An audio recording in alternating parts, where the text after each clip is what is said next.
Hey guys, today's video was actually supposed to be a tutorial, but unfortunately, something bad happened.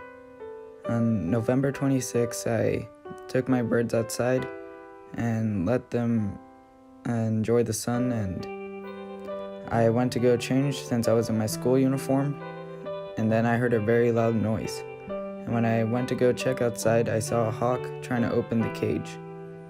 Luckily, I managed to scare away the hawk by throwing a huge stick at it, and it managed to fly away, but when I turned around, Blue had a heart attack and died.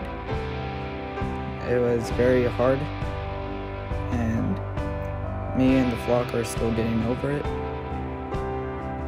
And for today, I'm just having videos and clips that I had with Blue, and I will post the tutorial video next week. So, yeah.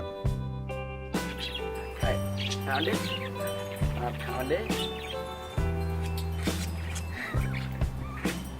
Okay, now step down. Good job.